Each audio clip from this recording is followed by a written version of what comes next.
Vamos lá para o nosso estudo. O nosso tema, a formação de um discípulo, e hoje a gente vai estar falando sobre um tema bem difícil, tema que os irmãos torcem o bico. Antes de mais nada, eu não sei se eu estou assustando os irmãos, né? Eu acho que eu vou pregar dessa forma, amém, igreja? Acho que dessa forma aqui não vou assustar ninguém, né? Porque da última vez muita gente ficou assustado, muita gente preocupada. Acho que se eu começar a falar assim, os irmãos vão ficar tudo na paz e ninguém vai fazer nem meme do pastor, né? Você que não está entendendo, no domingo eu arregalava cada olho, que eu não sei por que estava arregalando tanto olho. Mas agora eu vou pregar, vou me esforçar para pregar assim, para nenhuma ovelha ficar espantada.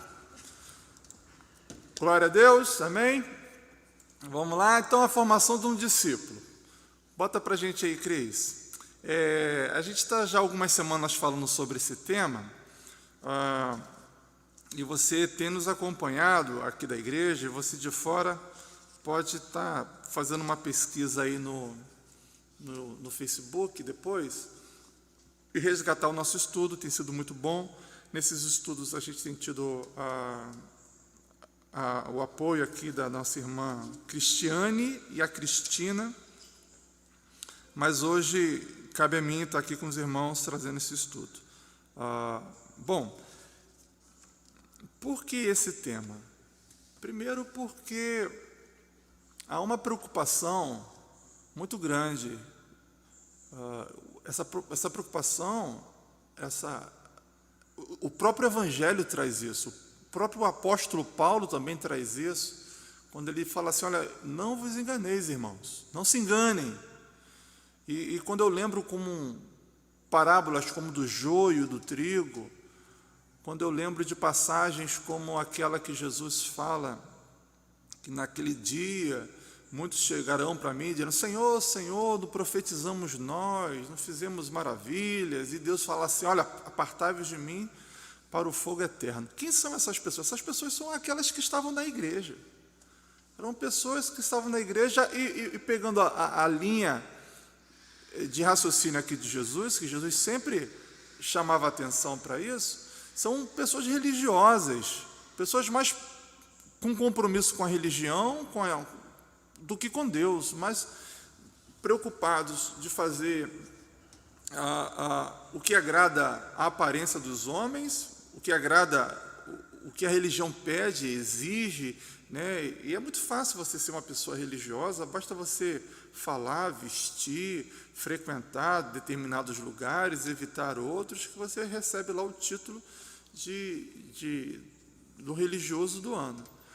Mas os fariseus tinham esse título e os fariseus estavam longe de serem pessoas que agradavam a Deus, agradavam a Jesus ali. E quando a gente fala desse estudo, a formação de um discípulo é justamente tentar mexer com a gente, o nosso coração, para que a gente seja pessoas verdadeiras e que a gente não se engane. Tá? Então, nós estamos aqui investigando quem é o discípulo de Jesus. E o discípulo de Jesus, antes de mais nada, ele é obediente. A gente aprendeu isso. E para você ser obediente, você precisa conhecer a vontade do Mestre. Você precisa conhecer a palavra de Deus. Então, se você é um crente que não lê a Bíblia, se você é um crente que não conhece a vontade de Deus, você é um crente que está longe de ser um crente obediente. Porque você vai obedecer o que você não conhece. Eu fico muito preocupado que tem muitas pessoas que acham que a sua experiência com Deus é o suficiente. É aquela pessoa que ora e sente alguma coisa, é aquela pessoa que até diz que ouve Deus falar com ela, que tiveram experiências místicas. Eu não estou desmerecendo essa sua experiência com Deus, eu não estou desmerecendo, essa intimidade, mas eu quero dizer para você que é um risco você manter essa intimidade com Deus, com seu Pai, com o Criador, se você não tiver informação das palavras desse Deus, desse seu Pai, do Criador, você corre o risco de seguir os desejos do seu coração pensando que é Deus. E a palavra, ela confronta justamente o nosso coração. Então, a primeira característica de um discípulo de Jesus, ele é ser obediente. A segunda característica, você pode acompanhar no slide, é ser submisso. E obediente é diferente de ser submisso. Obediente é aquela pessoa que obedece, mas obedece resmungando, obedece reclamando, mas obedece. Ele é obediente. O submisso faz com gratidão. É uma obediência diferenciada. Ele reconhece que o seu mestre tem autoridade, tem poder, e ele não questiona. É sim, Senhor. E faz a vontade do mestre. E faz a vontade daquele que enviou. E hoje, uma outra característica do discípulo, já são duas, né? Quem é discípulo de Jesus é obediente, ama a palavra, lê a palavra, guarda a palavra. Quem é discípulo é submisso. E quem é discípulo também, ele ama uns aos outros. Aí, pensou naquela pessoa? Meu saudoso pastor Ivanildo, pastor da minha infância, da minha adolescência, da minha juventude, boa parte da minha vida como homem, ele me ensinou algo muito valioso sobre amar o próximo. Amar o próximo não é viver de beijo, abraço, agarramento, é você não ter nenhum problema, nenhum impedimento de se relacionar com uma pessoa, entendeu? Uma coisa é você ter intimidade, outra coisa é você interromper relacionamento. E quando se fala de amar uns aos outros, é você estar livre para ter relacionamento com as pessoas sem problema nenhum. E vamos falar um pouquinho sobre isso aí, tá? Eu tinha separado um versículo, mas antes de ler esse versículo, eu quero chamar a sua atenção. Não, eu vou para o versículo primeiro. Cris, pula 2 slides aí, vamos lá para o versículo. Isso, mais um. Por favor. Olha o que diz aí. João 13, versículo 35. Com isso, todos saberão que vocês são meus discípulos, se vocês amarem uns aos outros. Com isso, todos saberão que vocês são os meus discípulos, se vocês amarem uns aos outros. Agora, por favor, Cris, volta lá para aquele slide anterior. Aí eu pergunto, como que você reconhece um cristão? Fala para mim, como que você reconhece o cristão? Sabia que alguém ia dar essa resposta. Eu reconheço que uma pessoa é crente se ela anda com a Bíblia. Cadê a Bíblia? Se ela anda com a Bíblia. Pode deixar a Bíblia aí, Fofo. Pessoal, o cristão sempre anda com a Bíblia. Bom, convenhamos, nem toda pessoa que anda com um livro preto na mão, eu posso dizer que é um cristão, não é verdade? Nem toda pessoa que anda de livro, antigamente isso era marcante. Hoje, eu não posso mais afirmar. Antigamente, eu sei que as pessoas conheciam com Bíblia, chamavam o crente de Bíblia, né? Lá vai o Bíblia, porque onde tinha um crente, tinha uma Bíblia.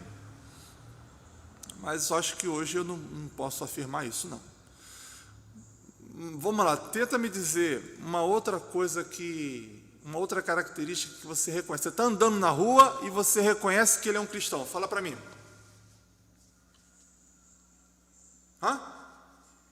O tipo de roupa. O tipo de roupa que ela usa, tá bom, é verdade. Pessoa que está andando na rua pode reconhecer que é outra cristão com um tipo de roupa. Apesar de que eu conheço umas crentes que com a roupa a gente não pode nem reconhecer que é uma crente, porque pela roupa, pelo amor de Deus. Esses dias eu estava ouvindo uma jovem falar comigo que estava indo para a faculdade, e aí estava lá com uma roupa indo para a faculdade, e aí as pessoas pensaram que ela era uma opção de coisa, menos crente. E ela ficou indignada com aquilo, mas é para ficar indignado mesmo. Eu sei também que roupa não diz coisa nenhuma. Não diz coisa nenhuma. Mas antigamente, até hoje em dia, tem gente que pode usar um roupão, uma coisa assim, a pessoa pensar que é crente. Mas vem cá, fala para mim. Será que todo mundo que usa um roupão, usa calça comprida, usa terno, será que todo mundo que usa isso é crente, irmão? Não. Então, se você quer reconhecer uma pessoa que é cristã só por causa da roupa que usa, também não vai dar certo. Fala para mim, o que mais você pode reconhecer? As atitudes, olha, está esquentando, mas eu ouvi alguém soprar primeiro o seguinte, a maneira como a pessoa fala, aí talvez, não, também não, gente. Eu conheço gente que falava com uma elegância, com uma finesse, ainda que conheça muito crente, viu? Xinga, fala palavrão, você conhece? Eu conheço alguns crentes que falam palavrão, eu não sei de onde que esse povo está com a língua, né? Mas eu conheço alguns crentes que falam palavrão, mas Deus manda fogo neles, né? Principalmente na língua. Mas também não é pela maneira de falar apenas que a gente reconhece quem é crente, não é. Pelo menos não é isso que a Bíblia diz, porque eu conheço pessoas que podem carregar um livro preto, ou até mesmo a Bíblia, e não ser cristão. Eu posso conhecer pessoas que usam roupa que também não são cristãos. Eu posso conhecer gente também que fala de uma forma impecável, você não vê nenhum palavrão, não vê fazendo fofoca de ninguém. Eu sei que também aqui em São Lourenço, aqui, os irmãos aqui da igreja congregacional, ninguém faz fofoca de ninguém não, entendeu? Talvez lá na igreja do Alcântara, lá da igreja do irmão Anderson, lá talvez tenha. Aqui em São Lourenço, os irmãos não fazem fofoca não. Mas também não é pela maneira de falar. E aí entra o versículo que lemos, né? Cadê o versículo, Cris? O versículo que a gente leu. Com isso, todos saberão que vocês são meus discípulos, se vocês se amarem uns aos outros. E aqui eu vi alguns irmãos colocando as atitudes, né? É verdade. As atitudes, o testemunho, né? Nossa irmã Denise falando, a Micheline. É verdade, o testemunho. E que testemunho específico é esse que a gente está querendo destacar aqui para os irmãos? Amar uns aos outros. E amar uns aos outros é danado, é complicado. Como saber se amo de verdade? Não é uma boa pergunta? Como saber se amo de verdade? Eu acho que isso aí vale a pena. Isso me faz lembrar uma publicação que eu vi, eu vou colocar aqui para vocês. Por exemplo, a publicação diz assim, você é uma pessoa nervosa? Aí está aí a resposta da pessoa. Você é uma pessoa nervosa? Eu acho que foi a Cristina que respondeu isso. Você é uma pessoa nervosa? Aí ela marcou. Não, eu já disse que eu não sou nervosa. Irmãos, convenhamos. Não é falar sim ou não é dizer eu amo ou não amo. A gente ama pelas atitudes, a gente ama pelo comportamento, pelas ações. Então, para a gente saber se nosso amor é forte, para a gente saber se nosso amor é verdadeiro, nosso amor é resistente, a gente precisa, eu quero chamar a sua atenção para duas características, né? Para se ter essa certeza que o seu amor é forte, é resistente, que você ama realmente, a gente tem que entender e experimentar duas experiências aqui. Uma com perdão, né? E a outra experiência é com a comunhão. A Cris já está colocando para você poder acompanhar aí. Perdão e comunhão. Se você não entender o que é isso, se você não experienciar, não viver essa experiência de perdão e de comunhão, o seu amor pode ser frágil. o seu amor pode durar até alguém pisar no seu calo, né? A pessoa ama, felicidade, aquela alegria, glória a Deus, a paz do Senhor, meu irmão, até pisar no seu calo. Depois, quando pisa no seu calo, sai de baixo. Relações frágeis, né? Talvez você está achando que você ama o próximo porque no lugar que você está, todo mundo concorda com você, até alguém discordar de você, até alguém lhe falar não, até alguém não atender um pedido seu, até o pastor esquecer de citar o seu nome num evento que você participou e citou o nome de todo mundo e não citou o seu, até alguém não curtir, né? Falando aí para os adolescentes, né? Você prepara aquela foto linda, maravilhosa, e você vê que ninguém curtiu a sua foto, pronto, acabou, você exclui a galera do seu hall, sai do grupo, da UMEC, sai do grupo da igreja, sai do grupo onde for, porque ninguém curtiu o seu comentário, e pronto. Veja, não é esse tipo de amor que a gente está falando, né? Então, se você não entender o perdão, não ter aquela experiência de perdão e de comunhão, você vai ter dificuldades para isso. Tá? Então, eu quero falar um pouco de perdão. Vamos lá, primeiro ponto.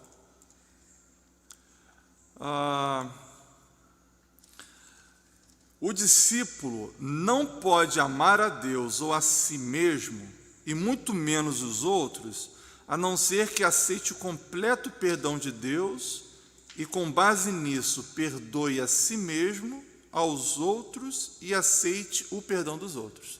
Veja que a sua relação com o perdão passa primeiro por Deus. Primeiro, aceitar o perdão de Deus. E a gente vai ver mais adiante que perdoar a si mesmo, perdoar o outro e aceitar o perdão do outro. Parece que é uma coisa simples aceitar o perdão de Deus, mas não é tão simples não, querido. Tem pessoas que teve um passado difícil, e esse passado traz muita vergonha, traz muita culpa, esse passado traz muita dor, e a pessoa carrega esse sentimento de culpa, carrega esse sentimento, que por mais que ela peça perdão a Deus, parece que ela não sente o perdão de Deus. Olha, não são poucas histórias que eu poderia estar contando aqui sobre essa relação das pessoas com o seu passado.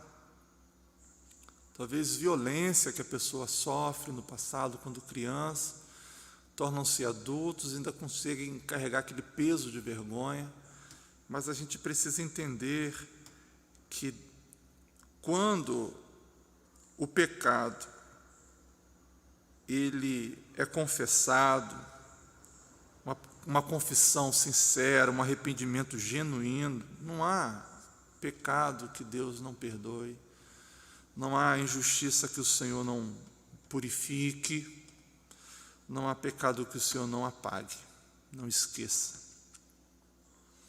Não importa o que você fez, não importa o que você irá fazer, não importa o que você faz, o amor de Deus é maior do que tudo isso. E o amor de Deus, Ele está para nos perdoar, pronto para nos perdoar todos aqueles que confessam, todos aqueles que deixam, todos aqueles que sinceramente buscam o Senhor. Eu separei para vocês 2 versículos que falam um pouco do que eu estou dizendo. 1 João 1,19, você pode ler aí comigo. Se confessarmos os nossos pecados, Ele é fiel e justo para perdoar os nossos pecados e nos purificar de toda injustiça. E segundo, Isaías 43, 25, você pode ler comigo.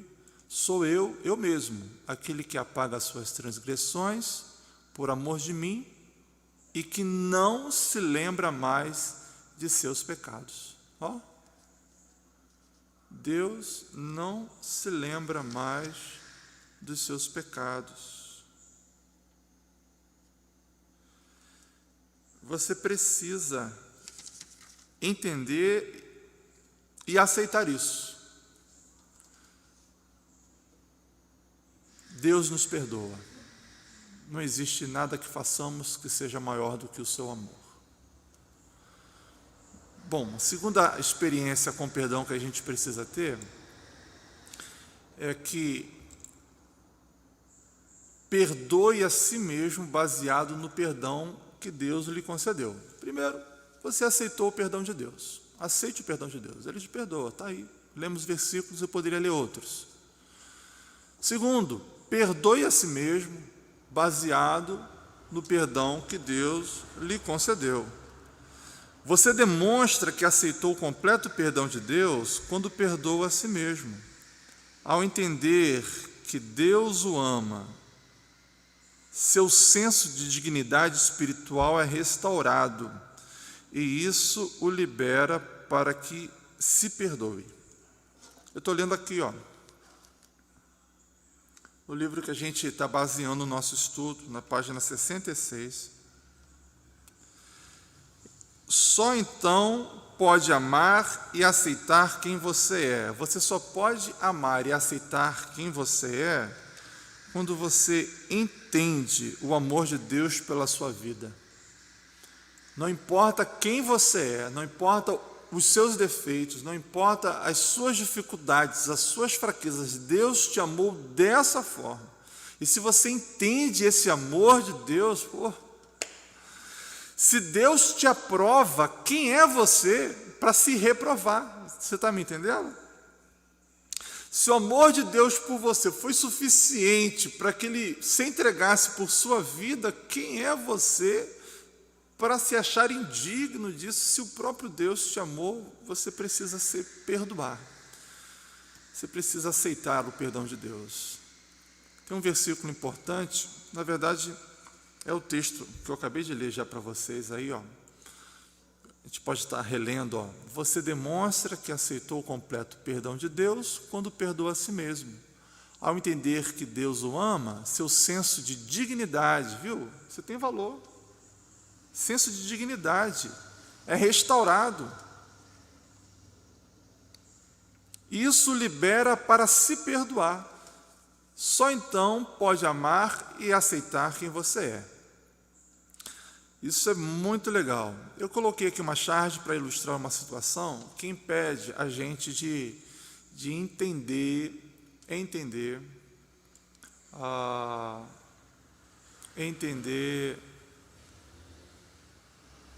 não, aceitar. Impede da gente aceitar o perdão de Deus, de perdoar. Está aí, às vezes é difícil abrir mão, mas é preciso. Vamos lá, é preciso o quê? É preciso abrir mão, né? Cadê o próximo slide? O que eu preciso abrir mão? Rapaz. Às vezes eu preciso abrir mão do meu orgulho. E isso aí é difícil mesmo. Isso aí é difícil mesmo. Como eu posso amar o próximo como a mim mesmo se eu não me perdoo? Entende como que a minha relação de amor ao próximo precisa passar pelo perdão? Porque Deus me perdoou da forma como eu sou. Isso vai interferir na minha relação com o outro. Eu me perdoo, ou pelo menos tento me perdoar. E se não consigo me perdoar, um dos motivos pelos quais eu não consigo me perdoar é justamente o orgulho. Deus, Ele quer nos tirar dessa prisão, mas eu preciso abrir mão do meu orgulho e aceitar esse amor de Deus. Se você não ama a si mesmo, isso vai refletir na sua relação com o próximo também. Tá? Eu separei um versículo. A frase que eu gostei, eu vou colocar de novo para você não esquecer. Se Deus te aprova, por que você se reprova? Sim ou não? A vida cristã baseada no orgulho é uma vida cristã falida, é uma vida cristã arruinada. Você precisa se despir do orgulho. Vamos avançar? Bom, segunda questão, a terceira questão. Primeiro a gente passou para que a gente tenha essa relação com o outro, eu tenho que ter essa experiência de perdão, perdão de Deus, perdoar a mim mesmo, perdoar o outro. Isso é importante demais. Há um versículo bacana para a gente aí, Mateus 6, 14 a 15. Pois se perdoarem as ofensas uns dos outros, o Pai Celestial também lhes perdoará. Mas se não perdoarem uns aos outros, o Pai Celestial não lhes perdoará as ofensas. É muito comum você ver pessoas dizendo assim, quem sou eu para perdoar? Quem perdoa é só Deus. Eu não sei de onde que as pessoas tiraram isso. Eu não sei de onde que as pessoas...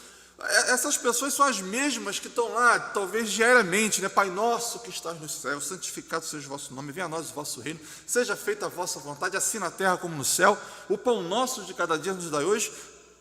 Perdoa as nossas, assim como nós perdoamos. Que história é essa que só perdoa é Deus, filho? E o texto bíblico diz, bota a Cris de novo esse texto aí, nós devemos perdoar as ofensas uns dos outros, assim como Deus perdoa a nossa. E no próprio passagem lá da nossa oração, do Pai Nosso, perdoe as nossas dívidas, perdoe as nossas ofensas, assim como nós perdoamos. E se você pegar a sua Bíblia e continuar, você vai ver essa relação de que eu perdoo para que Deus me perdoe. Perdoar é um milagre, irmãos. Perdoar é um milagre. Por que é um milagre? Porque você perdoa como gratidão a Deus pelo perdão das suas transgressões, e não para merecer o perdão. O perdão aos outros demonstra que você já foi perdoado. Está entendendo? Por você já ter sido perdoado, é que você perdoa. E aí você vê quantas pessoas, medindo, escolhendo quem perdoa, quem não perdoa, misericórdia. São pessoas religiosas, não são discípulos de Jesus. O discípulo de Jesus imita o mestre. O discípulo de Jesus ama uns aos outros, e as pessoas reconhecem que nós somos discípulos porque nós amamos uns aos outros. Esse amor é manifesto nas nossas relações sociais, nas nossas relações uns com os outros.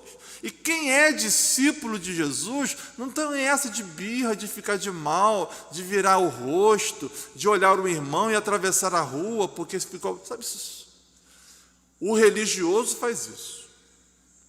Eu já vi de irmãos que acham que ser crente é andar de calça. E já tive experiências de pessoas encontrarem com outros de bermuda e o irmão santo de calça atravessar a rua para o outro lado porque não ia falar com aquele crente de bermuda, porque ele estava fora da doutrina. Pelo amor de Deus, pelo amor de Deus, pelo amor de Deus.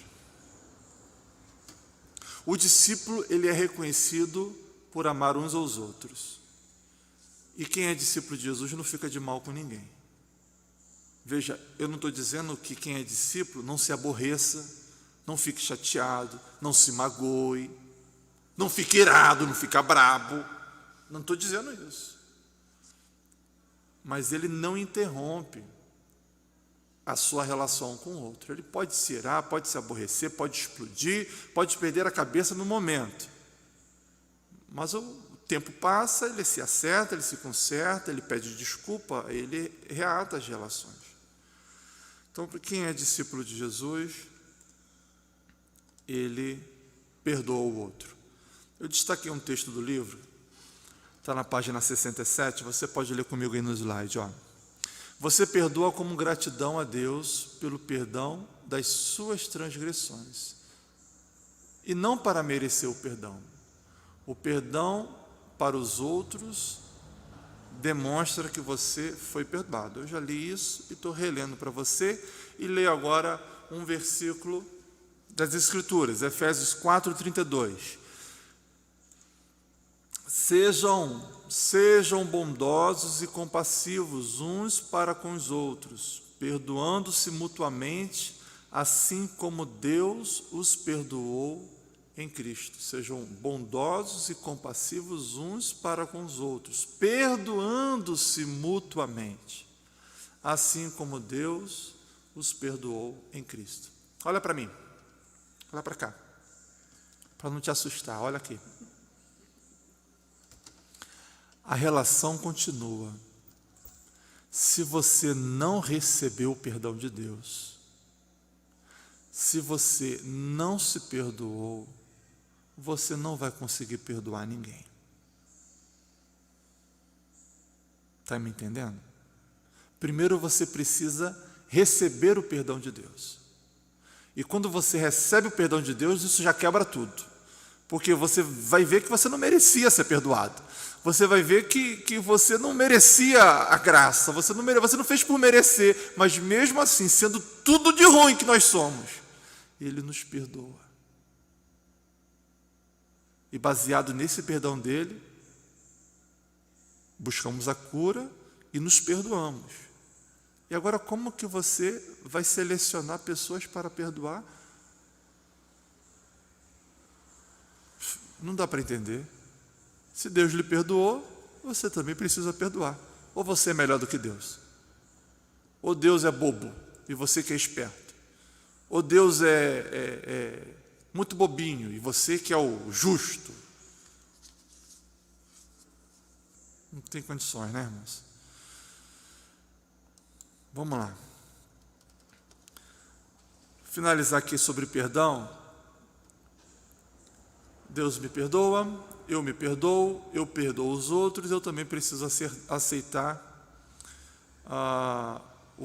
Não, está aqui a frase, me perdoa.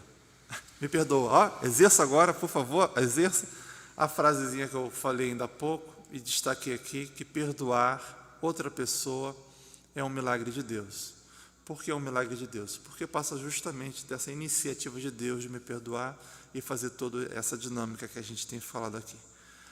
Então, para finalizar esse assunto do perdão, o último ponto, já falamos sobre 3, o quarto ponto agora é você aceitar o perdão dos outros. E, evidentemente, deixando o nosso orgulho de lado, deixando tudo, a gente precisa ter essa relação. Isso tudo é para que o seu amor, a relação de amar uns aos outros, seja forte, seja resistente.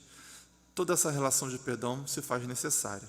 E a outra dinâmica, como eu falei, experiência que a gente precisa ter, para que você não ame apenas de boca, mas que seja de ações, além do perdão, a gente tem que pensar na ideia da comunhão, né? Tá joia? Comunhão, e quando eu falo de comunhão, eu estou falando de comunidade.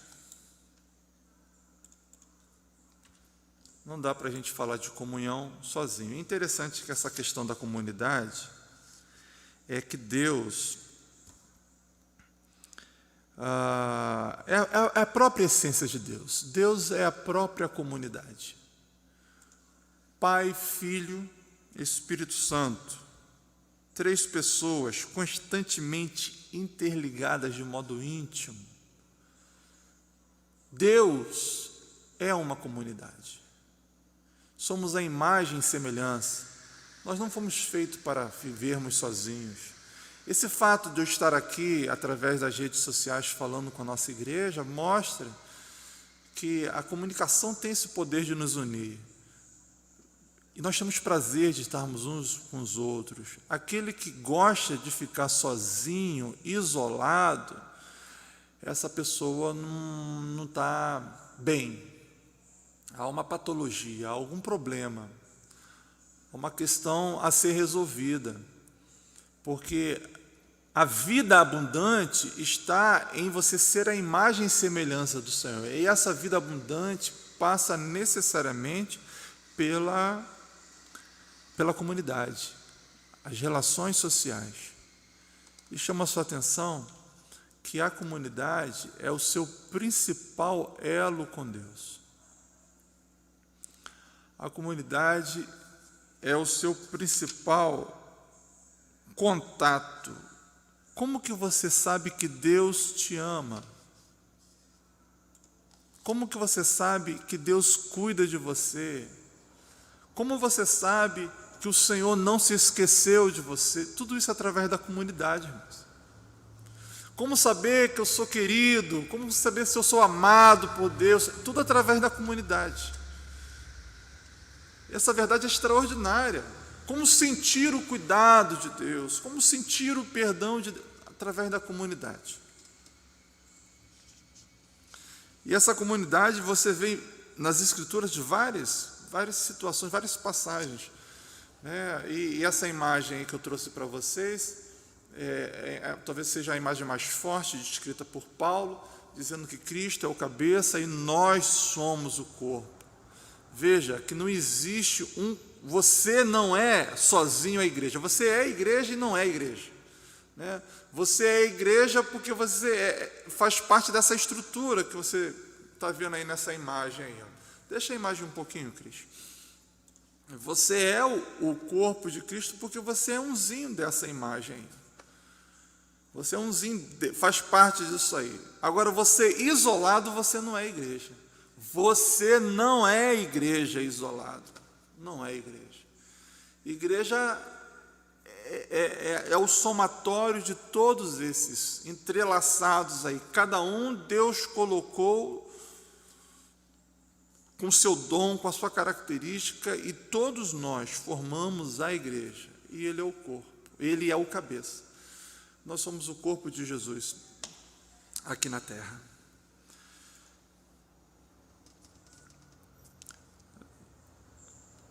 E eu não estou falando, novamente, eu não toco nesse assunto, eu não estou falando de agarramento, de abraço, de beijo, de ficar, eu não estou falando nada disso.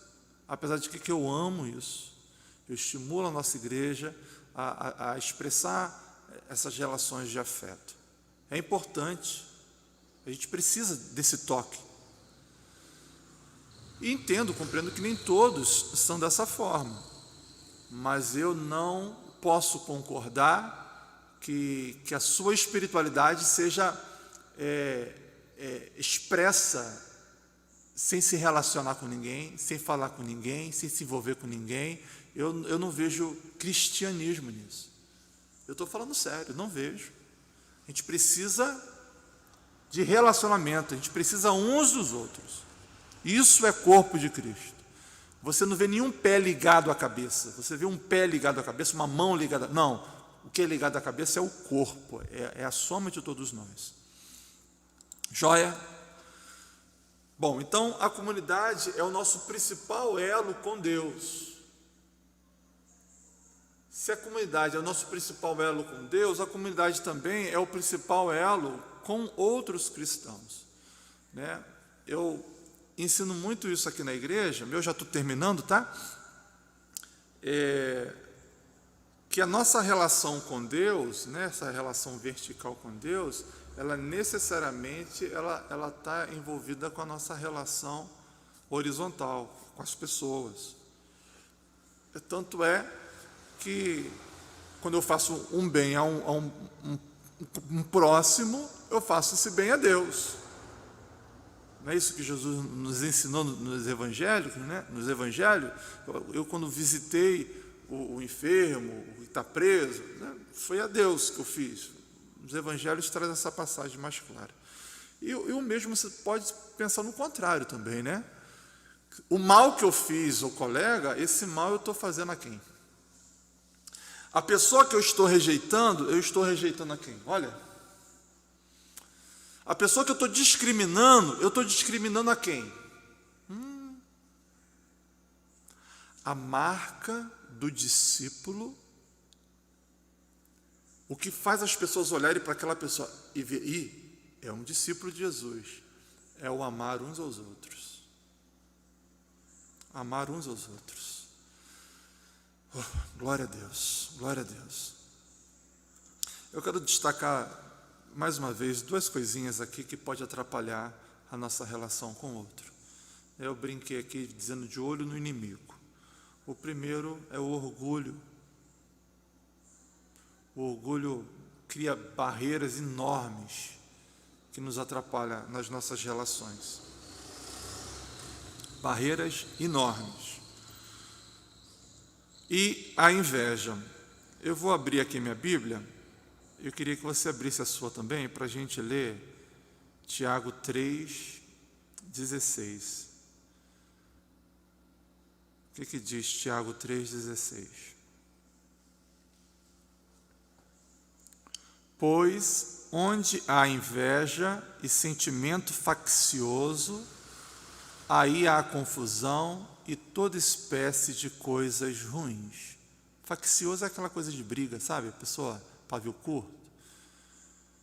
Onde há inveja e sentimento faccioso, aí há confusão e toda espécie de coisa ruim.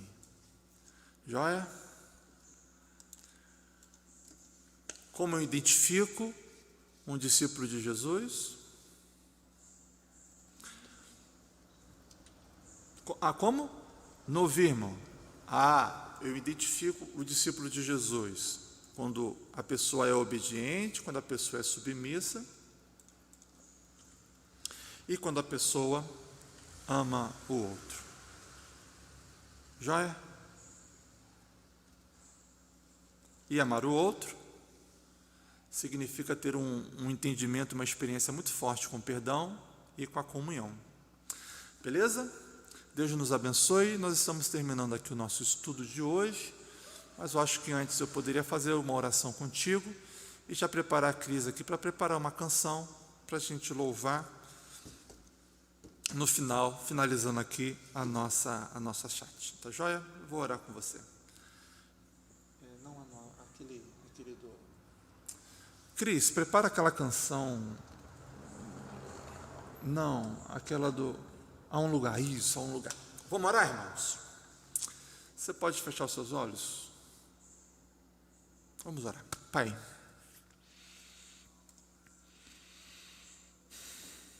não é fácil amar, Jesus, não é fácil amar. Mas eu acho que o estudo hoje nos trouxe um entendimento, Deus, que tudo começa por Teu amor por nós. Entendendo o Teu amor por nós, o Teu perdão, acho que as coisas ficam mais fáceis, acho que a gente fica menos exigente com o nosso próximo, com as pessoas que nos fazem mal. Mas mesmo assim, Deus, queremos pedir que o Senhor nos ajude, nos ajude. Entendemos, aprendemos que temos que amar. E não queremos fugir disso, Senhor, mas nos ajude a amar aquelas pessoas difíceis. Nos ajude, Senhor, a conseguir pedir perdão. Nos ajude a perdoar, ó Deus. Nos ajude, Senhor. Nos ajude a entender o nosso orgulho, que nos faz ficar tão magoados, tão cheios de ressentimento. Pai, abre o nosso entendimento para ver o nosso orgulho, Deus. O que sustenta a mágoa, o que sustenta o ressentimento, o que sustenta, Senhor, as indiferenças, as implicâncias, é o nosso coração orgulhoso, Jesus. Poder no Teu sangue nos converta, Deus. Tira esse coração orgulhoso da gente, Senhor. Faz pessoas mais simples, mais humildes, mais quebrantadas. O Teu amor nos quebranta, Deus. Que possamos ter essa relação contigo mais próxima. No nome santo de Jesus, Pai, colocamos diante de Ti as nossas vidas e somos gratos por essa oportunidade de estarmos mais uma vez com nossos irmãos. Por Cristo Jesus. Amém. Deus te abençoe, meu querido.